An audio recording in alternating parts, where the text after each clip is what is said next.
நாய் அப்படிங்கிற சொல்லாம எடுத்துக்கோ. நானா நாக்கு, ஐனா வியப்பை குறிக்கிறது. நா கூட்டல் ஐ தான் நாய்னு வருது. ஐ வந்து வியப்பை குறிக்கிறது. அதாவது அழகிய நாக்குடைய விலங்கு. இதை நம்ம எடுத்துக்கலாம். எக்காலத்திற்கும் பொருந்தக்கூடியது தமிழ். இந்த திருக்குறள் நீங்க எந்த காலத்துக்கு எடுத்துக்கிட்டாலும் அது பொருந்தும். ஆனா இனம் மதம் மொழி கடந்த நூல்னு சொன்னாங்கல்ல, அது கடந்த மொழியாக கூட இருக்கலாம். ஆனால் அது கடவுள் வாழ்த்தோடு தொடங்குகிற நூல் அப்படிங்கிறத அவங்க நமக்கு சொல்லியே தரல. கடவுள் மறுப்பாளர்களால் அதை நான் வேற மாதிரி சொல்றேன். கடவுள் மறுப்பாளர்களால் உரை எழுதப்பட்ட நூல். அதற்கு தகுதி இல்லாதவர்கள் எல்லாம் கடவுள் மறுப்பு சொல்பவர்கள் கடவுள் வாழ்த்து உள்ள நூலுக்கு எப்படி வாழ்த்துரை எழுதலாம்? அனைத்து உள்ளடக்கங்களையும் கலை, அறிவியல், இலக்கியம், இலக்கணம் எல்லாவற்றையும் உள்ளடக்கி ஒரு மொழி இத்தனை ஆயிரம் ஆண்டு காலம் நமக்கு அந்த வரலாற்றை கடத்தி வந்திருக்கிறது என்றால் அது ஒரு மிக சிறப்பான ஒரு மொழி. அந்த மொழியின் வரலாறை அறிந்து இந்த வருங்காலம் வசந்த காலமாய் அமைந்திட வேண்டி தூங்கும் புலியை பறை கொண்டு எழுப்பினோம், தூங்கும் தமிழரை தமிழ் கொண்டு எழுப்பினோம், தீங்குறு பகைவர் இவனின்று நீக்குவோம்.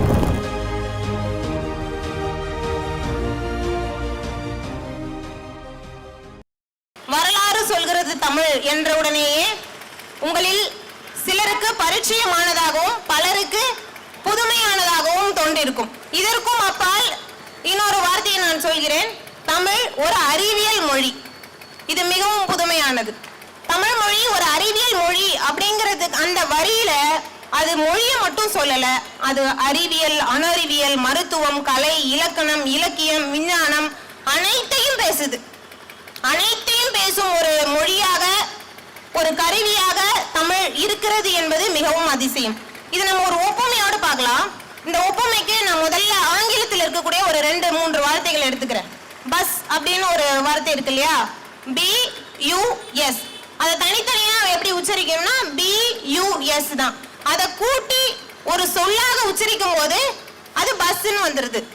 முறையா அது எப்படி உச்சரிக்கணும்னா BUS அப்படின்னு தானே வருது, அப்படி பியூஸ் அப்படின்னு தான் வரணும். ஆனா அதை சொல்லாக உச்சரிக்கும் பொழுது பஸ் அப்படின்னு வருது. இன்னொரு 2 எழுத்துக்கள் அண்டு ஏஞ்சல் அப்படின்னு போடுறோம்.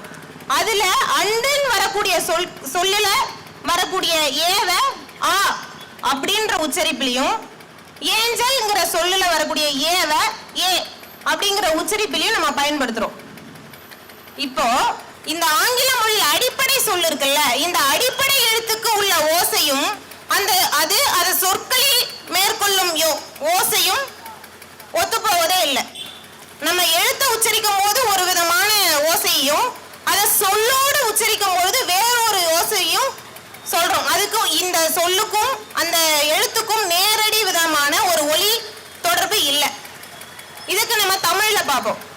தமிழ்ல வணக்கம் அப்படிங்கிற ஒரு சொல். வணக்கத்தை எப்படி உச்சரிக்கலாம்? வா ந இ க இம். அந்த சொல்லில் உள்ள தனித்தனி எழுத்துக்களை தனியாக உச்சரிக்கும் போது என்ன ஓசை வருகிறதோ அதே ஓசைதான் அதை சொல்லாக உச்சரிக்கும் போதும் வரும். இந்த தமிழுக்கு அந்த அடிப்படை ஓசைக்கும் அதை சொற்களில் மேற்கொள்ளும் ஓசைக்கும் ஒரு தொடர்பு இருக்கிறது. தொடர்புல எல்லா தமிழ் சொற்களும் நீங்க எந்த தமிழ் சொற்களை எடுத்துக்கிட்டனாலும், இப்ப தமிழர் அப்படின்னு ஒரு சொல் தமிழர், அதை தனித்தனியா சொல்லும் போதும் அப்படிதான் சொல்லுவோம். அந்த எழுத்துக்களை ஒன்றா கூட்டி சொற்களா சொல்லும் போதும் தமிழர் அப்படின்னு தான் சொல்றோம். vowels consonants சொல்றோம். அதாவது மொத்தம் 26 எழுத்தே தான் இருக்கு. ஆங்கிலத்துல எழுத்துக்கள்னு பார்த்தா 26 எழுத்துக்கள் தான். அதுல மெய்யெழுத்து அப்படின்ற ஒரு கான்செப்டே கிடையாது. மெய்யெழுத்துன்னு ஒண்ணு இல்லை. ஆனா மெய்யெழுத்தினோட அவசியம் தேவையும் அந்த ஆங்கில மொழிக்கு இருக்குது. இப்ப உதாரணத்துக்கு பார்க் அப்படின்னு ஒரு சொல்ல எடுத்துக்கலாம். பார்க் பூங்கான்னு சொல்றோம்ல, அதை உச்சரிங்களேன் PARK. அதாவது உச்சரிக்கும் போது பார்க் இரு இக்குன்னு வருதுங்களா? அப்ப அந்த இருன்றதும் இக்குன்றதும் மெய்யெழுத்து.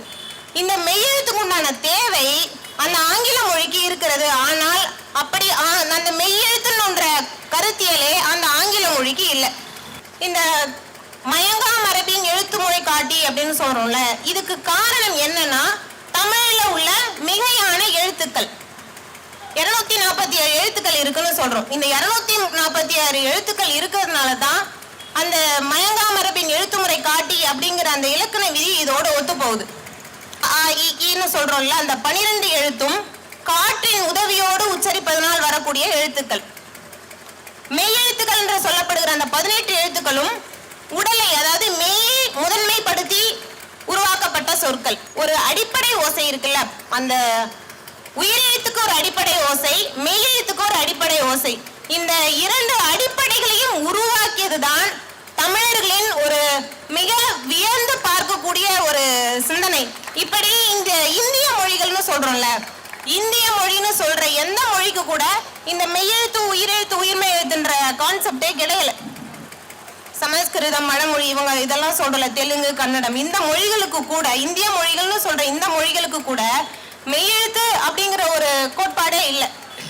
இன்னொன்னு குறில் நெடில் அப்படின்னு சொல்றோம்ல, தமிழ்ல அ இ உ ஏ, அதுக்கு உண்டான நேரத்தான ஆ இ உ எல்லா சொற்களும் இருக்கு.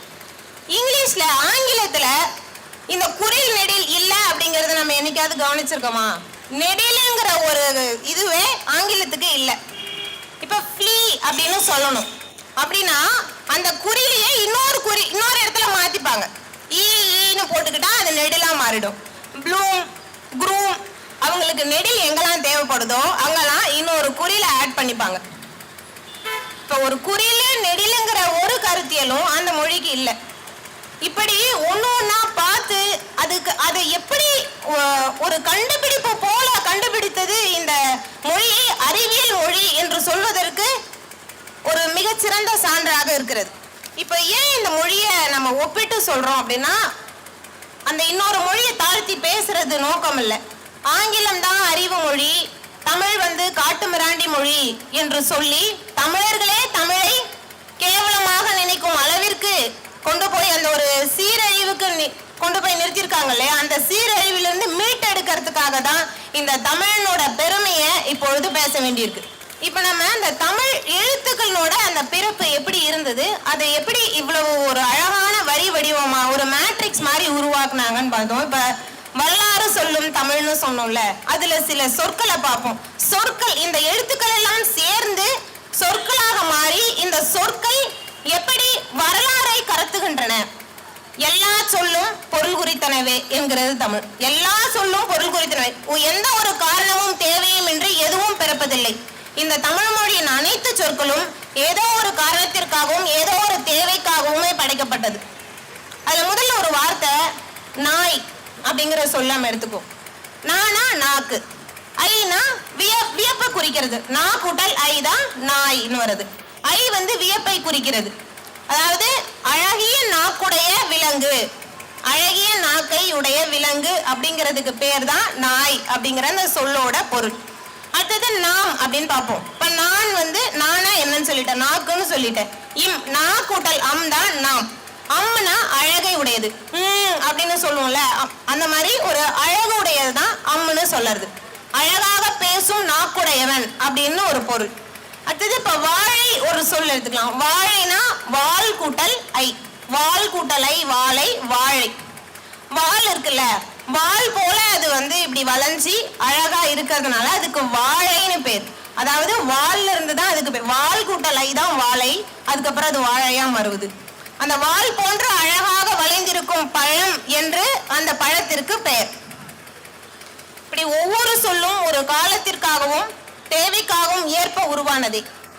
இப்ப இன்னும் சில சொற்கள், அந்த சொற்களோட அது எப்படி ஒரு பொருளை உள்வாங்கி இருக்கிறது அப்படிங்கிறதுக்காக அந்த சொற்களை சொன்னேன். இன்னும் சில சொற்களை சொல்றேன்.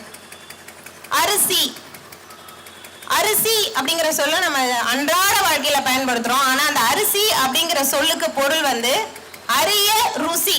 இதுக்கு முன்னாடி நிறைய திணை வகைகள், பருப்பு வகைகள்லாம் இருந்திருக்கும். அதற்கு அப்பான காலத்துல இந்த அரிசின்ற ஒரு 3 எழுத்து சொல்லுக்கு பின்னால் ஒரு 5100 வருட கால வரலாறு புதைந்திருக்கிறது.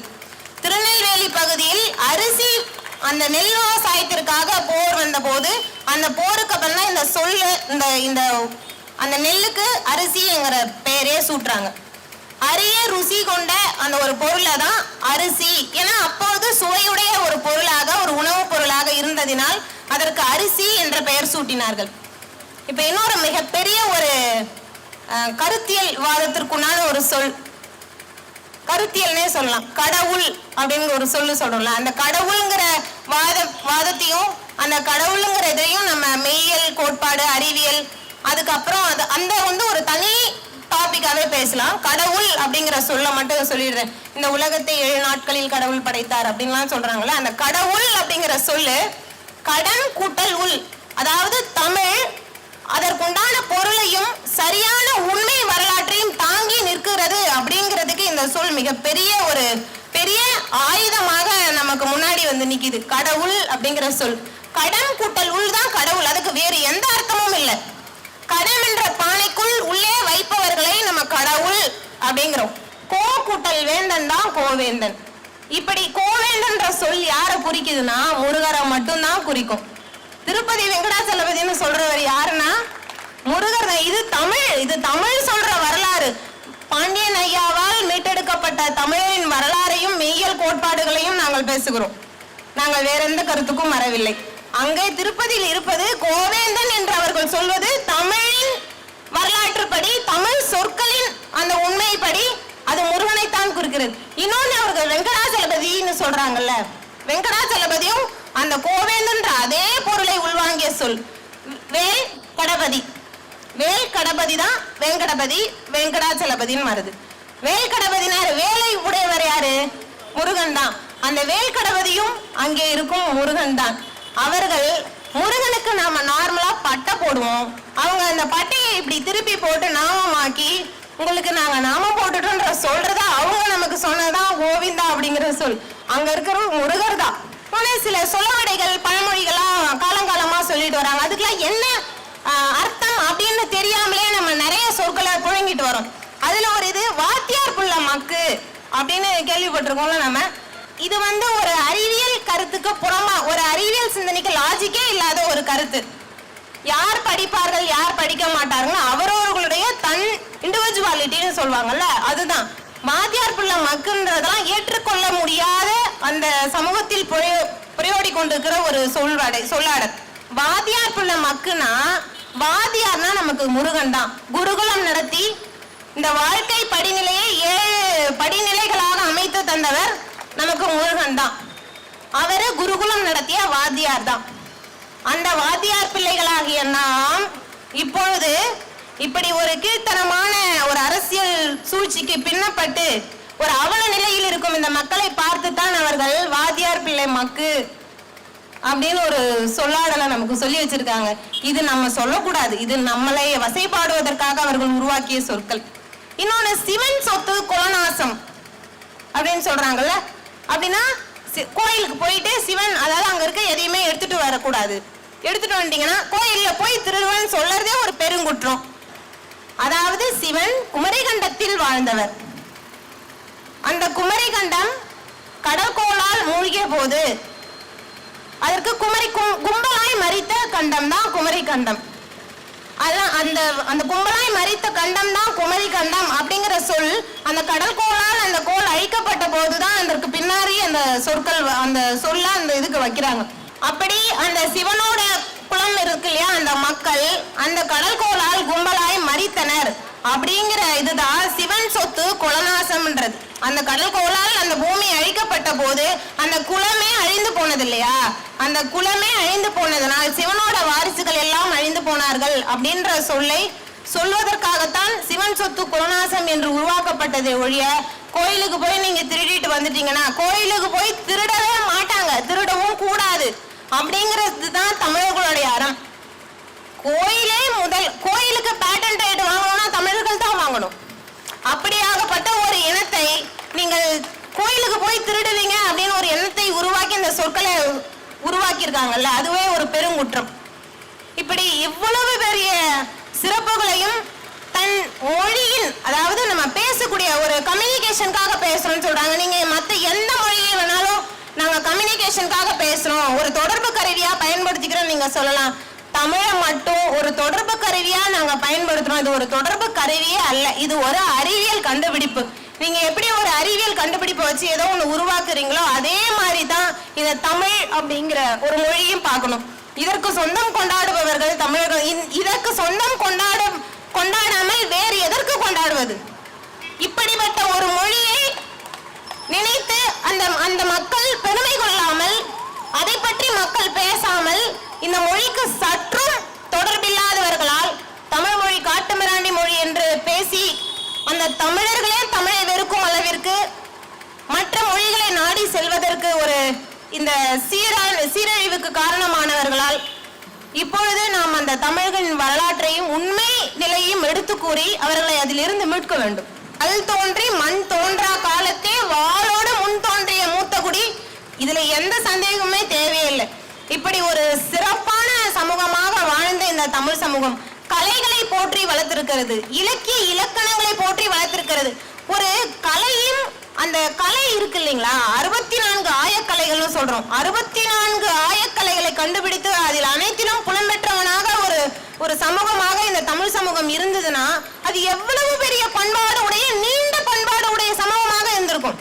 இவர்கள் ஒரு திருக்குறளையோ இல்ல ஏதோ ஒரு நூலையோ தொல்காப்பியோ 2000 வருடத்திற்கு முன் எழுதப்பட்டதுன்னு சொல்றாங்கல்ல, அவங்க கூற்றுப்படியே 2000 வருடம் வச்சுக்கலாம்.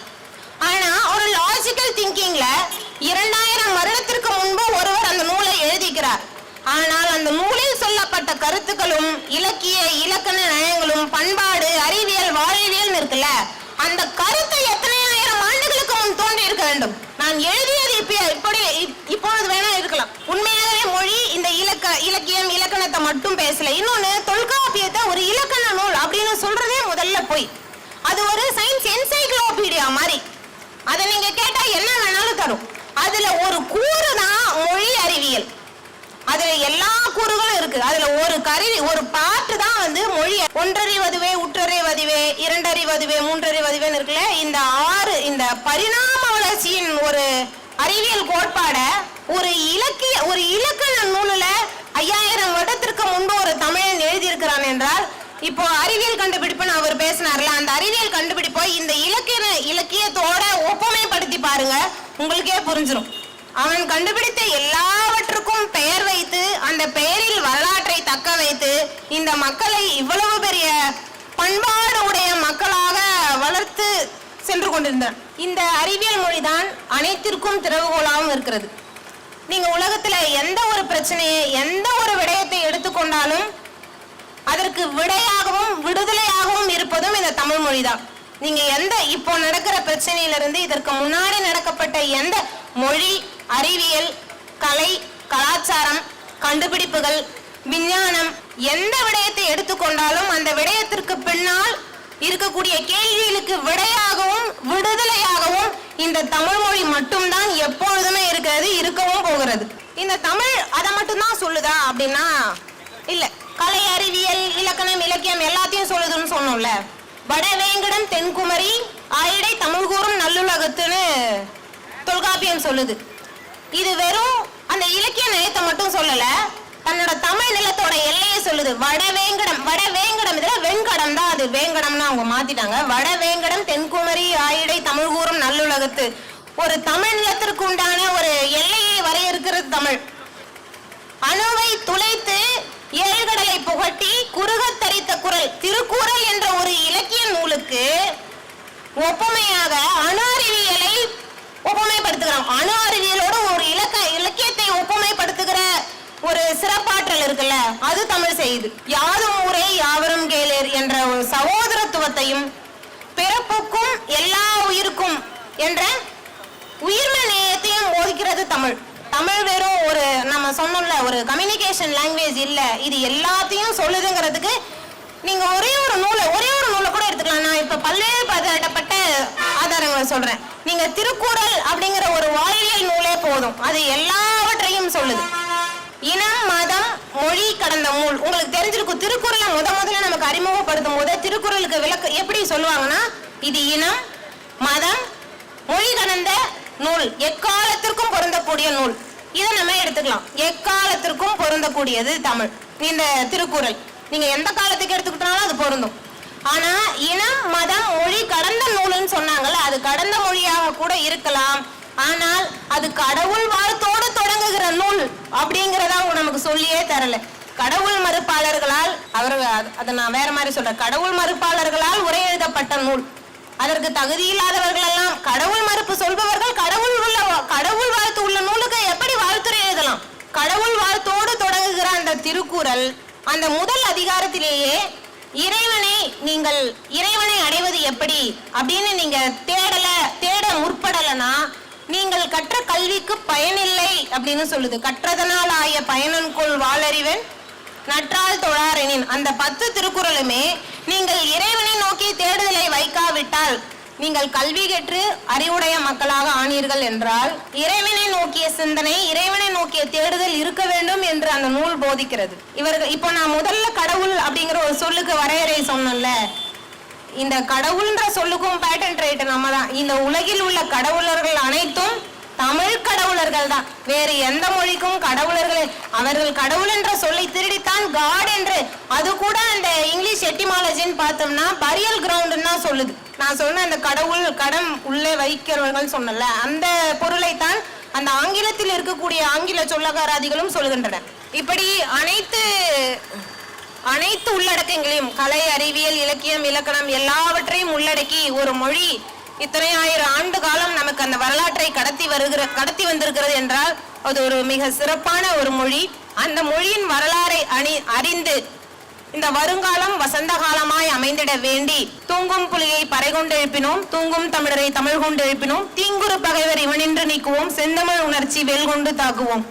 இந்த வாய்ப்பிற்கும் இந்த காலகட்டத்தில் இவ்வளவு பெரிய ஒரு பொக்கிஷத்தை நமக்கு கையில் அளித்து இவ்வளவு பெரிய மேன்மை பொருந்திய மக்களாக நம்மளை உருவாக்கி வரும் முனைவர் திருமிகு பாண்டியன் ஐயா அவர்களுக்கும் நன்றி பாராட்டி விடைபெறுகிறேன்.